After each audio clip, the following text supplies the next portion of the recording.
Well over legal, and it's full as well. Fantastic. Look at that, what a big stud rainbow. Proper yabby trap.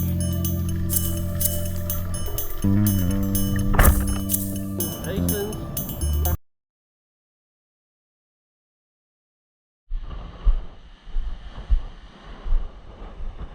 See you later, mate.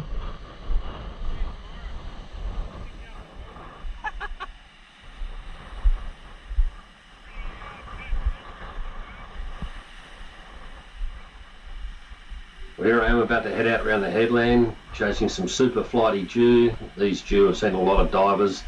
Have a look at how quickly they're sprinting around the bottom. I'm using my little 1 metre edge gun, twin 16 bands for a bit of punch. I know the terrain really well here. I know these Jew have got to run up a wall and come to a corner, and I'm pinning them in, even though they're sprinting hard.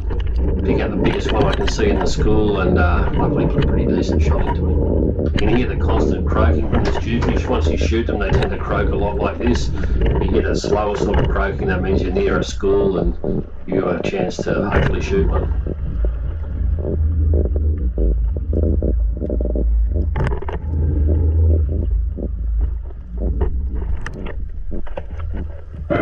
I'm not going hard on this fish because I had to put a long shot in, relatively long shot for a 1 metre gun, and it can't reef me anywhere. Just let it play out on the sand and much less chance of losing it.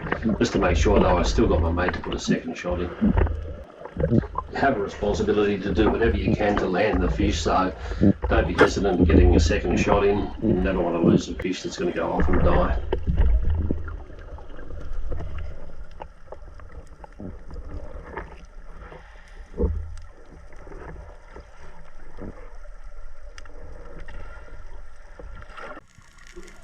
Here I'm out on my favourite big Jew reef. Unfortunately there weren't any big Jew anywhere around. I don't shoot any fish until I've looked at all my little nooks and crannies that the big Jew can be hiding out in. And then I got this little bonus to make up for it.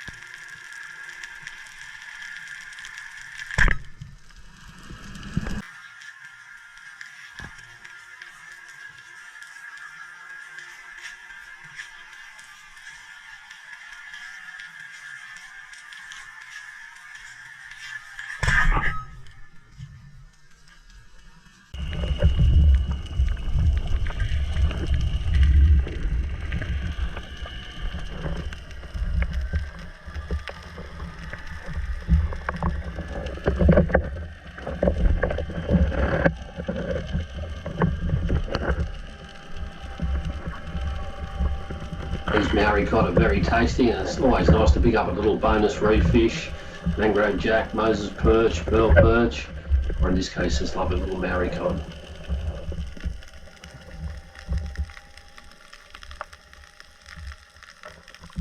Chris and I were swimming back in from a rock hop, not having seen anything, and then this little gift come along.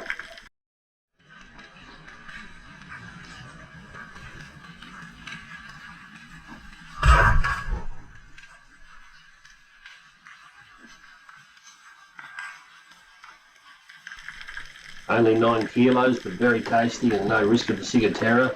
I'll take a beautiful little Spanish like that any time, especially when you stone it. They always taste a little bit better, I reckon. See my shot placement straight between the dorsal fin and the anal fin. Can't go wrong there. There's lots of good holding tissue. I see people shoot them in the head. Too much risk of the guts or through the teeth and losing everything. So anyway, that's where I like to do it. Back out on the Big Jew reef with my good mate Pete Ryan. Hadn't been able to get out here maybe 3 or 4 times the whole season. Too much swell, too dirty. Anyway, it was still pretty dirty on this day, but managed to get to the good spot, and using my landmarks I know exactly where to dive on this reef, and you'll see the results. My first thought was big Queensland groper. but you've got to check it out carefully. You do see a few big groper around, but anyway, today it was much better. This deep complex of connected cracks is just perfect for Jew. There's lots of undercuts, there's caves they can swim between one crack and the other. You've always got to give it a really good look.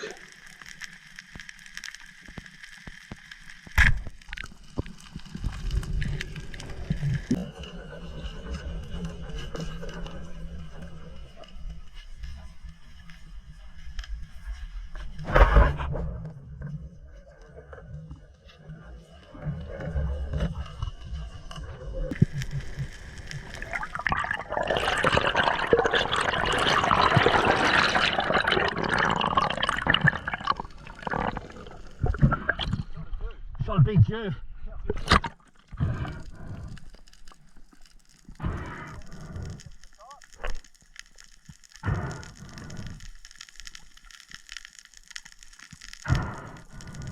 You can see how dirty it is. Even when I pull the gun right up to me, you still can't see the Jew on the end of the shooting line.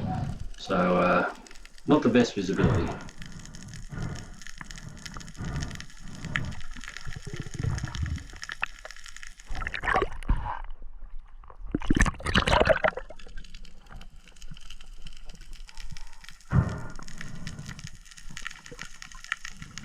I thought I had a really good solid holding shot of this fish that wouldn't pull out, but when I got it up close I could see the flopper.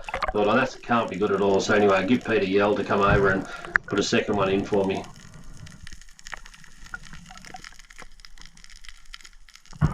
Hey! Pete! Pete! Come put a second one into him. I keep the tension on this fish, but I'm ready to let him run if he needs to before Pete puts this beautiful second shot into him.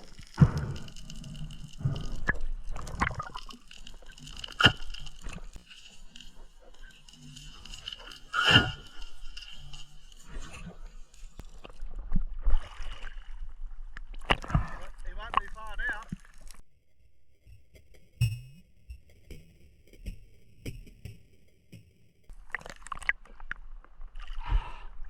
Woo! You see how close my flopper is to coming out? Yeah. Woo! Nice Jew. Thanks, mate. You're a legend. I could have done a dodgy there.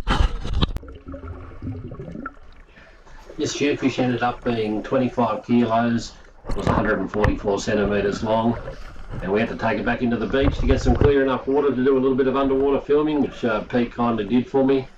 Anyway, it was lovely to finally get one decent one for the season, and it's February now, and I'm pretty sure that'll be the end of them. It's very rare to get one this late, especially with the water was 27.7 degrees, which is incredibly warm top to bottom, and you don't normally get jewfish when it's that warm. But anyway, I'll take it, and hopefully there'll be some more videos coming up with some nice Spanish mackerel. But La Nina's making it very tricky for us with lots of wet weather, big seas. Anyway, that's diving.